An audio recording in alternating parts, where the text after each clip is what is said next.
10 weeks, as we've mentioned, 10 weeks from tonight is when Thursday night in Tampa kicks off a 2021 season, and the Buccaneers raise a banner with the Dallas Cowboys in their house.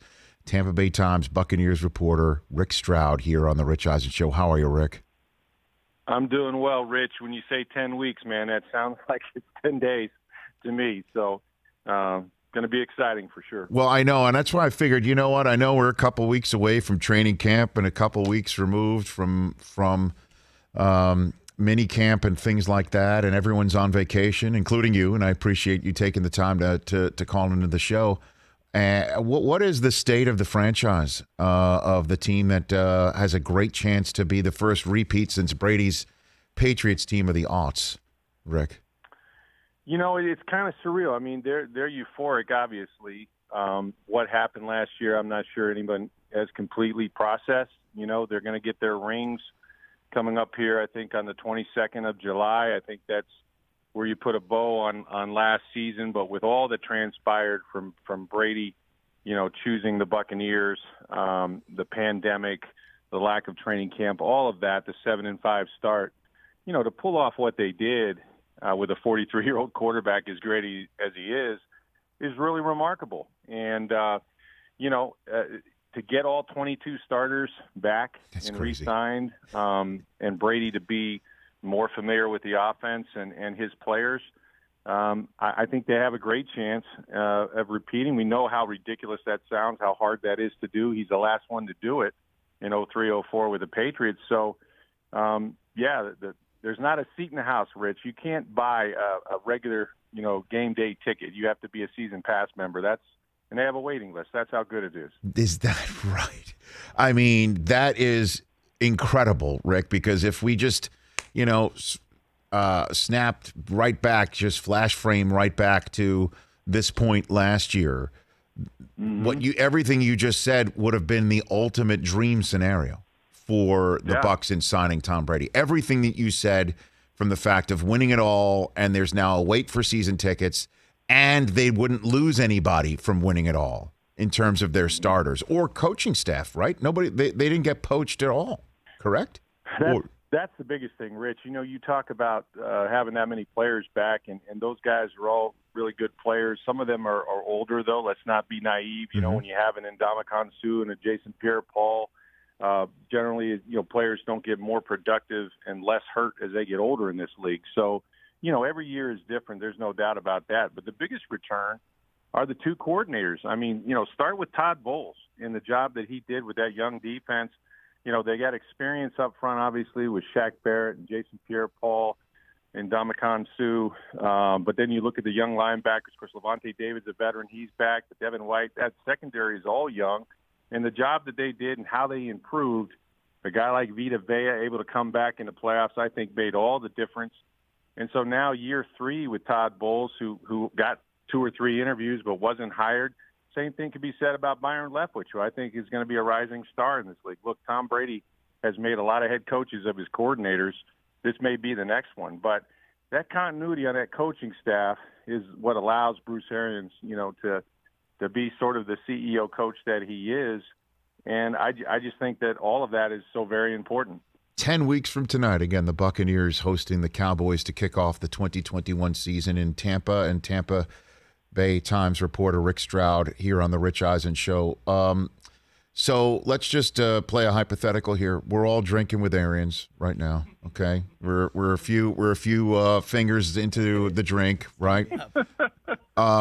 And we ask him, your biggest concern for the season is what? What does he say, do you think? Win or lose, we booze, baby. That's right. He's going to say injuries. You know, I think that's the thing that most coaches fear. You know, the NFL is a war of attrition. And we saw with the Kansas City Chiefs, as great as Patrick Mahomes is, and he was terrific, even in that game, they chased them some 500 yards. If you get some injuries in some bad places, like offensive tackle, like the Chiefs, did, it can wreck your season. And, you know, I think Bruce has been smart. He's got a veteran team. If you watch him, Rich, during the week, you know, these guys that are up there in age, even including Brady, who was struggling with that knee injury that we know about, he gives them days off. And, late in the season, especially with the 17th game this year, they may not practice at all until maybe Friday or even then, depending on what they're dealing with. So I think Bruce does as good a job as any coach trying to manage the workload, during the week. And we saw that in the off season. They cut down the OTAs to about 10 days. It was mostly backups and rookies. Brady did his thing on the side. He came in for the mandatory minicamp. And what was remarkable, Rich, was watching these guys. They had been working on the side. And I know this is easy to say, but they were so precise, and maybe the season was so long they didn't have that much time off. But I think they could have beaten half the teams on their schedule when they came back in for the 3-day minicamp. So, look, I mean, the optimism is high, but I would say, going back to your original question, I think injuries. I think if you stay healthy, and you got a lot of older players, that's the only thing they would fear. And, Rick, the relationship with Brady and Arians, it's amazing. And Brady and the organization, it is amazing. It is exactly what they wanted. The first year is exactly what they wanted, and being positioned for year 2 is exactly what they wanted. And, it was long gone, or was it really Brady's fault, or was it Mike Evans' fault in that week 1 interception that wasn't the pick 6, right? I mean, those are long gone, and they may never come back, and they shouldn't. But the question is right now, that's my long-winded setup, for having Arians and Jason Light on the show, Rick, and I've asked them both about their relationship with Brady, and they both were talking openly about texting him. Light was like, hey, I texted him about, what about Gio Bernard? And Arians is like, I texted him, what guys are you thinking about in the draft, right? And I'm wondering if those guys are, they answer the question, if they're proud to say this sort of stuff because they know it messes with everybody else's quarterback franchise relationship in the NFL. What do you think, Rick? Well, we've seen that dynamic, obviously, with Aaron Rodgers, and I think that the quarterback are stars in this league. They're realizing their power. Now, Tom was a free agent, so he could choose his situation, and obviously there really isn't anything I think they would say no to Tom Brady about. But the relationship still had to be bonded. I mean, he knew about Bruce Arians. I think he knew what to expect in talking to Peyton Manning and other guys he had coached. But look, when he called him out in week 1, I know Tom eventually said all the right things about, I want to be coached hard. He's the coach, and, so what? I think it stung him a little bit, and I don't think that's the way he wanted to start the relationship. And, there were a lot of things with that offense that Tom needed that he didn't have to start the year, and we saw that evolve, and I think that's a credit to that relationship, which took some time to build. Byron Leftwich was doing the offense pretty much by himself in conjunction with Brady. Bruce it's his offense, but he was hands-off in terms of game planning. It took them about 11 to 12 weeks to figure out, hey, we need more commitment to running the ball. We need some play action. We need these things for Tom, because you can't just drop back and, throw it down the field every play, which is what Bruce wants to do with a 43-year-old quarterback. So it's been a work in progress. I think Tom has changed everything in the organization. I've seen it from afar, but now seen it up close, Rich. Never known a player that I've covered anyway that everybody in the organization wants to please. I mean, to the point where, it's a cliche, the cook has to cook better and they have to clean the meeting rooms better and all of that.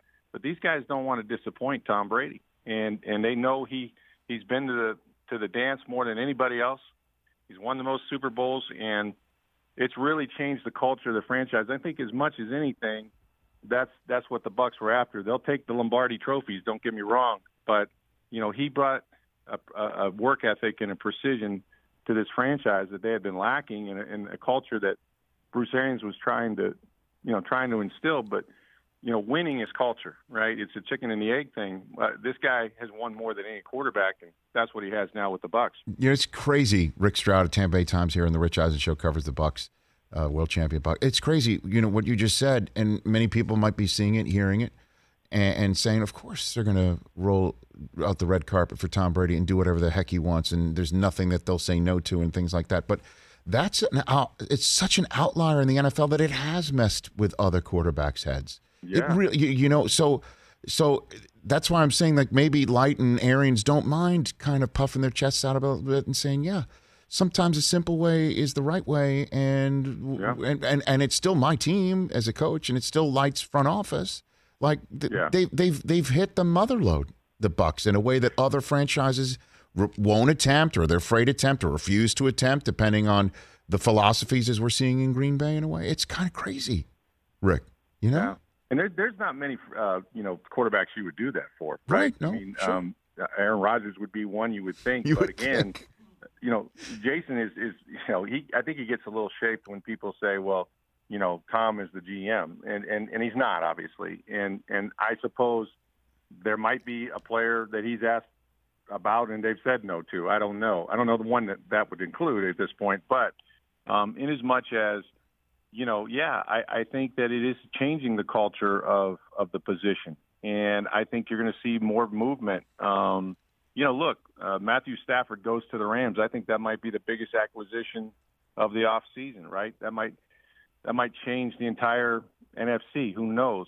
But matching these players with these situations at that position can put you over the top. There's no more important position in the game. So if you have one, you might want to listen to him, especially one that has played as long as guys like Rodgers and Brady. Like I said, there's not too many of them you would do that for, but certainly they were willing to do it here. And I think Brady also, look, he benefited from a change of scenery. He squeezed all he could out of the Patriots and Bill Belichick, and we can debate forever who was more responsible. It really doesn't matter. At the end of the day, those guys won more than anywhere.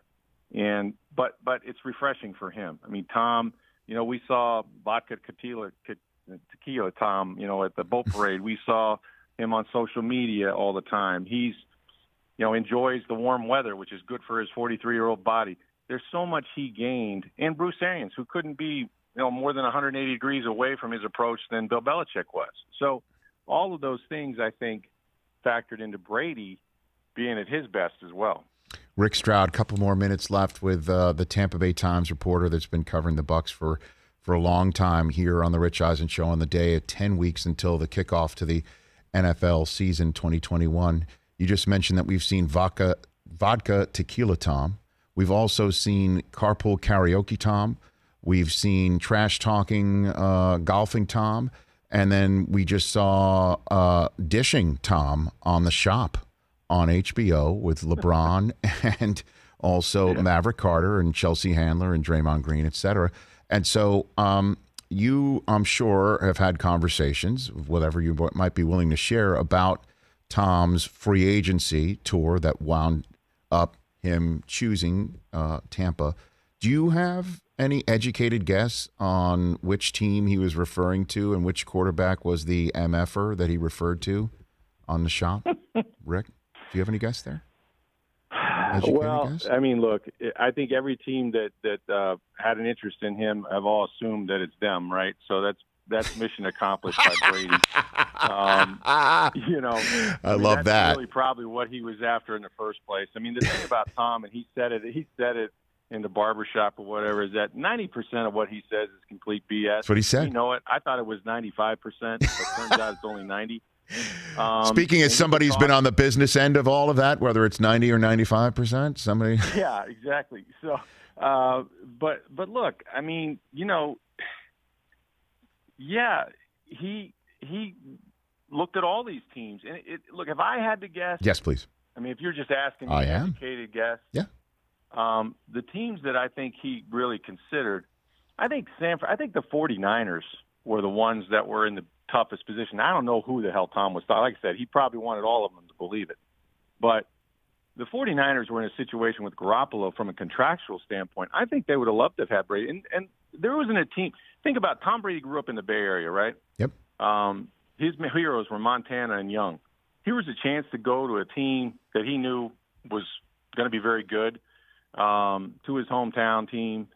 And they were stuck. I mean, they were stuck with Garoppolo. They couldn't get out from under that contract. And even if they wanted to, they couldn't trade him. So that's kind of, I think, just looking at the tea leaves here, I mean, where would he want to go more than Tampa Bay? I know I've heard, New Orleans was it? I don't buy that. I think the Chargers were in it. I know the Bucs were definitely in it because he signed there. There was a time when I'm sure he did talk to Sean Payton or his allies did, whatever. But at the end of the day, I think the 49ers were probably the one that was stuck, that might have pulled the trigger on it, but just simply couldn't get out. And, I mean, where did Jimmy Garoppolo come from, right? A guy that Tom knew very, very well. But, again, haven't talked to him about it. My guess is he wants all those guys to think that they screwed him. I love that, by the way. I think, Rick, I think you're spot on right there. But I do think there is an actual team.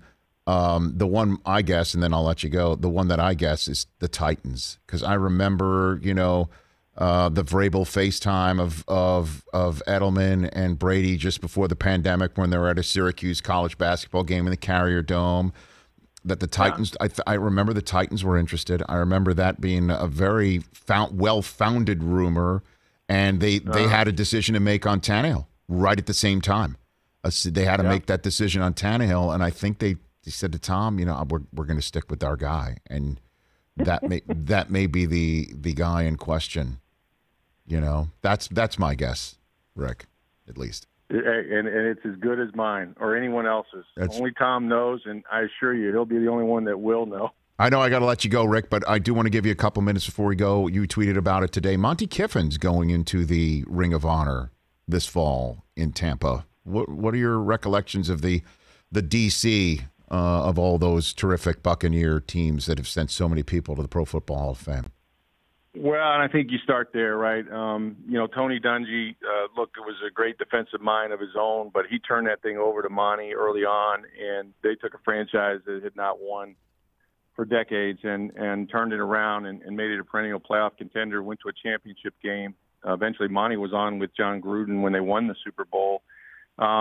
Just a character of the game, in addition to being a great defensive coordinator. When you can handle personalities like Warren Sapp, Derek Brooks, and John Lynch, as varied as those guys are, and Simeon Rice thrown in there, you're doing something well. And, Monty, I'm glad to see it because I think a lot of times assistant coaches get overlooked by their contributions. There's not too many on Ring of Honors. So just happy for him. And all his players will be there. He's beloved. And, I'm just glad that he gets his day in the sun because he certainly deserves it. And also that means Lane gets to be back in the NFL for at least one day. So that's great for all of us. That's great for all of us. Yeah, cue the Lane Kiffin coaching rumors when he shows up in Tampa, right? You take care of yourself, Rick. Enjoy your time off, time down with family and friends, and let's chat when training camp's open. I look forward to it. Great to be with you, Rich. Let's do it again. Right back at you. Rick Stroud, at NFL Stroud on Twitter. I follow him. You should as well. This man is on top of everything with the defending world champs. Hey, you watched all the way to the end. Thanks for that. Watch more right here.